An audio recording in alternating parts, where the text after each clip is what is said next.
Welcome back, ladies and gentlemen, to another episode. Today we're going to look at the effects the Trump administration is having on the independent women who don't need no man, and even some people who voted for Trump and now have regrets. Hey family, I'm back. I found out something else. I don't know if y'all heard or not, but Trump is getting rid of that Section 8 and EBT for these people that don't want to get out here and go to work. Your time is up, baby. Y'all, I know most people like us really not feeling Trump, but I'm kind of feeling him on what he's saying about this. Now, how many of y'all have family members, friends, people you know that's been living off Section 8 for 20 years? They rent $3. They don't go to work. Not that they can't go to work. They don't want to go to work. Now, let me say this on the sidebar. They do have some people that need Section 8. Some people that, medically, they can't go to work. Or, they just can't physically. I get it. I'm not talking to y'all. I'm talking to these ones that your mama been on Section 8 all her life, and she ripping and running and doing this and doing that, and then you seen she was on Section 8, paid $3 rent. So now you, as a young girl, because you done got pregnant and you got a baby, you go run out there and get on Section 8, and you ain't working, and you having child after child after child, and y'all all on Section 8 getting food stamps, $1,000 a month. And no, that's all about to stop. That's who I'm talking to. Okay? Trump said that's enough. So for us people that goes to work, that's working, he said you got to have at least 30 hours, okay? 30 hours a week to qualify for the program, all right? So most of us that work on a regular basis, 30 hours ain't nothing to us. This is what we do. So guess what? We going to be the ones walking around in the grocery store with the big baskets because we deserve it. All these years, they've been letting people with no job. They walking around with 2-3 baskets full of groceries, and us hard-working people, we got a little handheld basket with 2-3 items in there, because that's all we have left out of our check. And they sitting around getting fat food, eating lobsters and shrimp and crabs and all this other good food, and we can't even eat that. And we the ones going to work. So I'm glad Trump didn't flip the switch, baby. So all y'all that's living it up right now, that's able-bodied to go to work, and you're choosing not to go to work, you better get ready. Because, baby, y'all finna get them notices. And them notices gonna come soon. And like he said, real quick. And those of us that go to work, we ought to be able to go and apply for some food stamps and see what it feel like. To be able to go in the line and slide a card with pride. Because it's not for the ones that don't have nothing. It's for the ones that's working to have something. It's our turn now, y'all. So I'm telling y'all right now, if you able to go to work, you better get out there and start filling out them applications. If you want to have a place to live. It's time to get up and stop being lazy.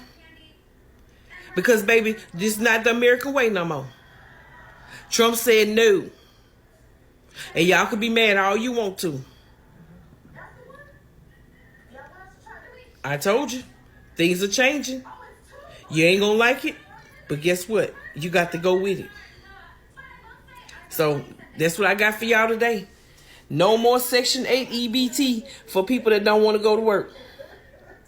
Y'all time is up. For Doge, they're looking at waste, fraud, and abuse. Just got access to Treasury payment accounts to showcase all of the fraud going on, billions and billions of dollars. They're already saving billions of dollars a day. We have to look at spending. We have to look at tax cuts as well.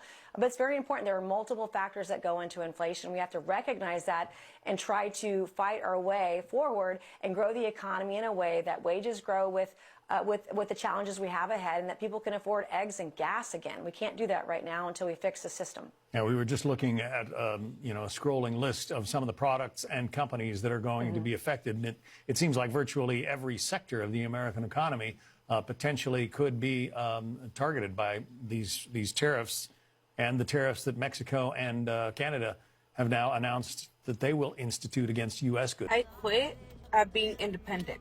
I don't want to do this shit no more. This shit is draining. I'm so ready to have a man come into my life and take care of me I'm ready to have someone come into my life and take care of me. This shit is so fucking draining. This independent life, like, I don't want to do this shit anymore. I quit. Because every time something happens, I always have to figure shit out on my own. And I don't want to do that shit anymore. I'm tired. If you're not happy in the U.S., if you're complaining all the time, very simply, you can leave. You can leave right now. Come back if you want. Don't come back. It's okay, too. But if you're not happy, you can leave. Took my wife. This man who wished not to be identified says his wife is from Venezuela and has lived in the United States for a few years. She was one of 3 people taken from this home. I'm told the 2 others were men who worked in construction. You see them here. This video, only 1 minute and 52 seconds long, we do not see his wife being removed from the home. But this is a picture of her that he keeps in his wallet. Her name is Vianis Ramirez, and he says she was in the process of becoming a United States citizen. She already had a court date. She was good. Everything's good. He just came in and snatched her. These are pictures from the Department of Homeland Security detaining other undocumented men and women in Broward County. It's despicable what they're doing right now. It's very embarrassing. President Donald Trump arrived at his Trump National Golf Resort in Doral Saturday, set to host GOP leaders for a conference.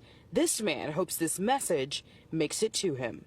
If I get a chance to talk to you, man, yo, please, man, let's work something out. So you, man, let me keep my wife here in the United States, man. She deserves to be here, man. That man said his wife deserved to be here. Now, I could have swore that don't nobody deserve nothing. And you have to work for and earn everything that you have. So let's get into it. Trump done came in and he done shook up a lot of stuff since he took office. He said he was going to do these things. And when it comes to illegal immigration, ICE, and that kind of stuff, some people feel like you need to come in through the proper channels, do the proper paperwork, etc. But we know that's only for certain people. Some people can come into the country, depending on who you are, and they don't have to do none of that. And then we know, if we go back in history, there are people who came to this country and just took some stuff, okay? Now, moving on, the man pleading for his wife, I guess I don't understand it, and y'all can enlighten me in the comments. You knew you was here illegally, so now that you caught, it's like driving without the proper tags, registration, and insurance, and then you get pulled over. Like, you know, like, today's your day, your number has been called.